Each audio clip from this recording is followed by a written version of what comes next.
Bonjour les amis, alors une petite vidéo qui fait suite aux deux précédentes vidéos pour compléter l'exercice qu'on a commencé sur les suites et donc qui va traiter ici d'une somme de termes successifs d'une suite tout simplement. Donc on va essayer de rappeler certaines propriétés, certains théorèmes qu'on a vus en première, qu'on a revus en terminale et qui sont très importants pour pouvoir compléter l'étude de cette suite, justement, qu'on a commencé dans les deux précédentes vidéos. Donc je vous invite à voir la vidéo jusqu'au bout, comme d'habitude. N'hésitez pas, les amis, à essayer de faire par vous-même. Donc là, je vous affiche la partie de l'exercice qu'on va traiter dans cette vidéo. C'est la question 4. N'hésitez pas à me dire en commentaire si vous avez réussi à faire. N'hésitez pas à confronter ce que vous avez fait comme méthodologie, ce que vous avez suivi comme méthodologie à la mienne en commentaire. Et puis, on va commencer, nous, la correction de cet exercice tout de suite. Donc, de cette question plutôt.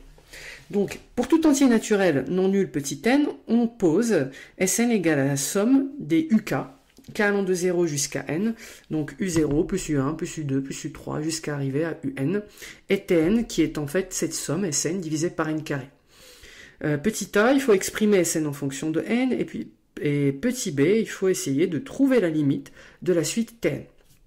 Donc, on ne vient pas de nulle part, UK, ici, on a fait l'étude tout à l'heure, on a exprimé carrément UK en fait en fonction de K, UN en fonction de N.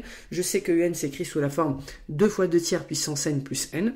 Donc je vais essayer de me baser sur cette expression que j'ai obtenue à la question 3. Si vous vous souvenez, si vous n'avez pas vu la question 3, n'hésitez pas à voir la vidéo précédente. N'hésitez pas également à voir la première partie si vous voulez faire l'exercice en exhaustivité, exhaustivement. Je vous invite évidemment à mettre sur pause et puis tout faire par vous-même avant de visionner la correction, parce que la correction évidemment elle ne peut être utile que si vous avez fait vous-même l'exercice. Même si vous avez trouvé les bons résultats, n'hésitez pas à voir la vidéo pour confronter ma méthodologie, ma façon de raisonner à la vôtre. Ça vous permettra évidemment d'enrichir votre raisonnement. Donc, Sn. Sn, c'est la somme des UK. Donc, je vais l'écrire ici. Donc, question 4.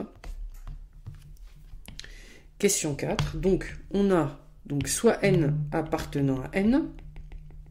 Notre Sn, c'est quoi? C'est la somme des UK, k allant de 0 jusqu'à n. D'accord? C'est la somme de termes successifs de cette suite.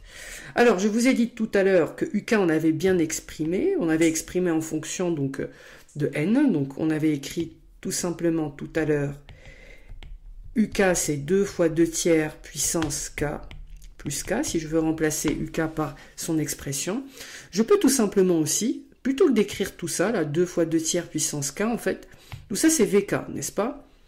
Bon, je pense que c'est plus pratique d'écrire comme ça. Je vais vous expliquer pourquoi. Alors, si j'écris sigma UK, c'est sigma VK plus k, je peux séparer cette somme en deux parties, donc sigma k allant de 0 jusqu'à n de VK, plus la somme de k allant de 0 jusqu'à n, puisque la somme, en fait, a cette faculté de pouvoir être divisée. Une somme, c'est simplement, le sigma, ça veut dire additionner tous les termes qui sont sous la forme V de quelque chose plus ce quelque chose, avec le quelque chose qui va de 0 jusqu'à n, tout simplement. Donc si vous avez en gros V0 plus 0, plus V1 plus 1, plus V2 plus 2, jusqu'à arriver Vn plus n. Vous pouvez tout simplement, puisque la somme est associative, vous pouvez tout simplement, et commutatif d'ailleurs, vous pouvez tout simplement rassembler les VK entre eux, donc ça nous donne sigma des VK, et rassembler 0, plus 1, plus 2, jusqu'à plus n entre eux, et donc ça vous fait sigma 2K ici. Voilà les amis. Donc, c'est ce qu'on va faire. Donc déjà, on a séparé. Ok. Maintenant, pourquoi c'est plus simple d'écrire comme ceci? Parce que tout simplement, on avait démontré quoi? On avait par ailleurs démontré... Si vous n'avez pas vu la vidéo précédente, si vous n'avez pas vu la question 3, ça va être compliqué de suivre ici, donc n'hésitez pas à revoir la vidéo précédente. Mais si vous voulez, on a démontré que VK est une suite géométrique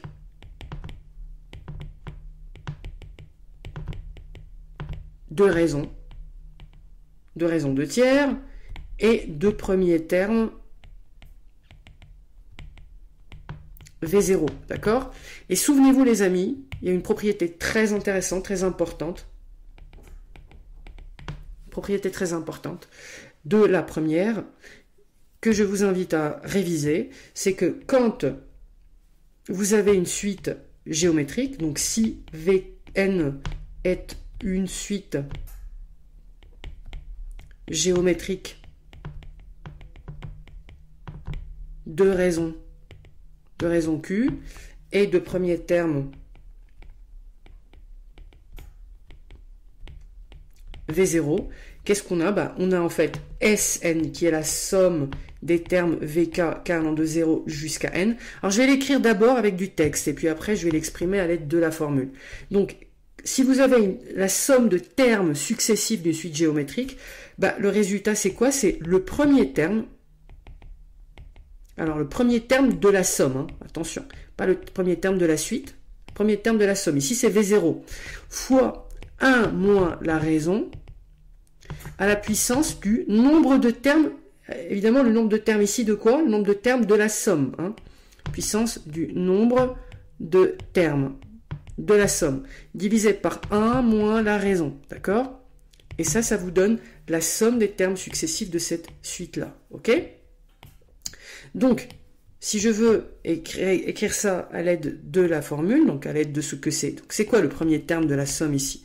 C'est V0, d'accord? Donc ça nous fait V0 multiplié par 1 moins la raison de cette suite, donc ici, puisque dans la propriété on l'appelle Q, puissance du nombre de termes. Alors c'est quoi le nombre de termes de la somme si on part de 0 à n? Si on part de 0 à n, c'est quoi le nombre de termes? Attention les amis, s'il y a beaucoup d'élèves qui tombent dans le piège, c'est pas n, c'est n plus 1, d'accord? Parce que si vous partez de 0 à 5, par exemple, 0, 1, 2, 3, 4, 5, vous n'avez pas 5 termes, vous avez 6, parce qu'il ne faut pas oublier le 0. Donc quand vous partez de 0 jusqu'à n, le nombre de termes c'est n plus 1. Donc divisé par 1 moins q, et donc ça nous fait la somme de termes successifs de cette suite. Très bien. Bon, du coup, voilà. Donc là, je peux calculer cette somme-là, parce qu'en fait, c'est exactement la propriété. Donc, j'ai V0, j'ai Q qui est 2 tiers, donc il n'y a pas de difficulté. Ensuite, vous avez cette deuxième somme, qui est la somme de K. Donc, c'est ce qu'on appelle la somme de Gauss. Ça aussi, il faut que vous vous souveniez de cette somme, parce que c'est une somme qui est assez classique, qui nous sert beaucoup, ce qu'on appelle la somme de Gauss. Alors, c'est quoi la somme de Gauss? La somme de Gauss, c'est sigma de k, k allant de 0 jusqu'à n, ou k allant de 1 jusqu'à n, puisque de toute façon, qu'on parte de 0 ou de 1, ici c'est la même chose. Parce que 0 plus 1, 0 c'est 0. Donc, ce qui est égal en fait, pour que vous ayez une idée, c'est 0 plus 1 plus 2 plus 3. Si vous vous amusez à additionner tous les entiers naturels en partant de 0 en arrivant jusqu'à aller à n, ça vous fait ça. Et ça c'est égal, en fait, il faut vous retenir, c'est n facteur de n plus 1. Divisé par 2, d'accord? Ce qu'on appelle la somme de Gauss. J'ai eu le temps de publier, j'ai déjà publié une vidéo, je crois, là-dessus, sur la somme de Gauss et les différentes façons de la trouver. Donc, je vous invite vraiment à aller la voir. C'est très intéressant. Il y a une façon très très simple d'écrire cette somme de Gauss, en fait, c'est d'inverser l'ordre d'écriture de ces termes. Plutôt que d'écrire 0, 1, 2, 3, plus 4 jusqu'à n, écrire d'abord n plus n moins 1 jusqu'à arriver à 0, 1, 1, 0. Et d'additionner les deux divisé par 2. Donc, je ne vais pas vous spolier, je vous laisse essayer de chercher par vous-même, c'est une somme très intéressante. Mais voilà, mais il faut qu'elle soit apprise, il faut qu'elle soit comprise, il faut que vous puissiez la déployer, cette formule, dans les exercices. Vous pouvez également l'exprimer à l'aide d'une somme de termes successifs d'une suite arithmétique, donc arithmétique, de raison 1, et donc ici, voilà, donc je vous invite aussi à chercher, parce que c'est quelque chose que vous avez dû voir en première, forcément, la somme de termes successifs d'une suite arithmétique. Je vous invite je ne vais pas vous donner la réponse, je vous laisse vous-même chercher pour démontrer ça, mais c'est assez simple. Donc voilà, donc Sn, la somme que je cherche donc ici, c'est donc la somme de Vk. Donc la somme de Vk ici, c'est le premier terme de cette somme, donc V0. V0 qui est en fait égal à 2, n'est-ce pas? V0 c'est U0 égale à 2, fois 1 moins la raison de la suite, donc c'est 2 tiers puissance le nombre de termes de cette somme, donc n plus 1 sur 1 moins 2 tiers, d'accord? Plus la somme de Gauss qui est en fait n facteur de n plus 1 divisé par 2. Alors ici, c'est calculatoire. Vous avez au numérateur 1 moins 2 tiers, donc ça fait 3 tiers moins 2 tiers, ça fait 1 tiers. Donc quand vous divisez par 1 tiers au dénominateur, ça revient multiplié par 3. Donc ça fait 2 fois 3, ça fait 6. Facteur de 1 moins 2 tiers puissance n plus 1. Et ici, tout simplement, une facteur de n plus 1 sur 2. Vous pouvez garder ça comme ça, vous pouvez développer. Donc n carré plus n sur 2. Voilà, donc dès lors que vous avez trouvé ça, bah, c'est OK pour moi. Vous pouvez garder ça comme ça. Je pense qu'il n'y a pas de simplification supplémentaire à faire, en tout cas pas utile pour la suite. Et cette fameuse suite justement, enfin, la suite de l'exercice du coup, la dernière question, c'est de déterminer la limite de la suite Tn. Alors la suite Tn c'est quoi? La suite Tn en fait c'est, vous prenez Sn et vous divisez par n carré, d'accord? Prenez Sn, vous divisez par n carré. Et la question ici veut qu'on trouve la limite de cette suite Tn. Donc c'est très simple. D'abord, je vais commencer par exprimer ce que c'est que ce Tn. Donc je considère un n qui appartient à n. Donc question B, 4b. Donc on considère un n qui appartient à n. Et donc on a Tn qui est égal donc à Sn divisé par n carré. Ça nous donne donc 1 sur n carré fois l'expression de Sn. L'expression de Sn, bah, c'est ce que je viens de trouver tout à l'heure. 6 facteur de 1 moins 2 tiers, le tout puissance n plus 1, plus n carré plus n divisé par 2. D'accord?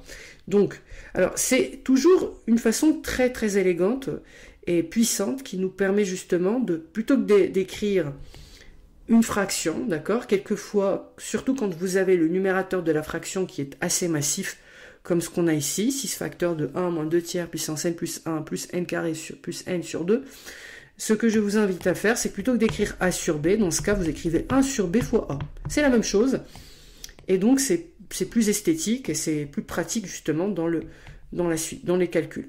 Donc une fois que j'ai écrit ça, je peux simplement par la suite développer, c'est-à-dire distribuer le 1 sur n carré sur la somme ici, qu'on a à l'intérieur des parenthèses, des crochets. Donc on trouve 6 sur n carré facteur de 1 moins 2 tiers puissance n plus 1, plus donc n carré plus n sur 2, et on multiplie ici par n carré. Voilà, donc je trouve donc ici, voilà, donc ça c'est l'expression de Tn. Donc maintenant c'est plus simple je pense, pour vous, vous pouvez voir que la limite, le calcul de la limite est plutôt simple. Pourquoi? Parce que si je veux calculer la limite de Tn, ça revient à calculer la limite, d'abord, du premier terme de la somme, donc de 6 divisé par n carré facteur de 1 moins 2 tiers puissance n plus 1, plus n carré plus n sur 2n carré. Prenons terme par terme. Déjà, si on prend ici le 2 tiers puissance n plus 1, ça tend vers quoi les amis? Ça tend vers 0. Pourquoi? Parce que c'est q puissance n. Souvenez-vous, lorsque q est entre moins 1 et 1 strictement, ça tend vers 0. Donc ici, le 2 tiers puissance n plus 1 tend vers 0. Cela signifie que ce qui se trouve à l'intérieur des parenthèses tend vers 1. Et 6 divisé par l'infini, c'est 0. Donc 0 fois 1, ça nous fait 0. Donc le premier terme tend vers 0. Le deuxième terme, alors, si vous remplacez immédiatement, vous obtenez une forme indéterminée, puisque n carré plus n, donc ça tend vers l'infini. Le dénominateur, ça tend vers l'infini aussi, donc vous obtenez l'infini divisé par l'infini. Et pour éviter cette forme indéterminée, la technique la plus classique ici, il n'y a vraiment pas de piège, c'est la factorisation par le terme de plus haut degré. Donc le terme de plus haut degré ici, c'est n carré, n'est-ce pas? Donc n carré. Donc si je factorise par n carré, qu'est-ce que j'obtiens? J'obtiens tout simplement n carré facteur de 1 plus n sur n carré, donc 1 sur n. Et une fois qu'on a factorisé, on pense à faire quoi? À simplifier. Et comme ça, en simplifiant par n carré, bah, j'obtiens quoi? J'obtiens une forme qui n'est pas une forme indéterminée, puisque au numérateur, 1 sur n ici, ça tend vers 0. 1 sur l'infini, c'est 0. Donc le numérateur tend vers 1, et le dénominateur tend vers 2. Donc la limite finalement ici, c'est 1,5. Et donc vous arrivez à trouver la limite lorsque n tend vers l'infini de Tn qui est égal à 1,5. La difficulté ici, les amis, est calculatoire et surtout de se souvenir de ces deux propriétés, donc la somme de termes successifs d'une suite géométrique et puis également la somme de Gauss qui est en fait la somme de termes successifs d'une suite arithmétique de premier terme égal à 0 et de raison égale à 1. Voilà les amis, ce qui clôture cet exercice. Ce bel exercice en fait qui est tiré d'un sujet bac. J'espère que vous avez pu faire toutes les questions, que vous n'avez pas bloqué, que si vous avez bloqué avec mes indices, vous avez pu mettre la vidéo sur pause et vous avez réussi à faire les questions qui vous ont bloqué. Autrement, j'espère que vous avez compris ma démarche, ma correction, et puis que n'hésitez pas à me dire en tout cas en commentaire si la vidéo vous a été utile. N'hésitez pas à vous abonner si vous n'êtes pas abonné déjà à cette chaîne. Je vais régulièrement publier dorénavant. J'ai plus de bande passante et donc voilà.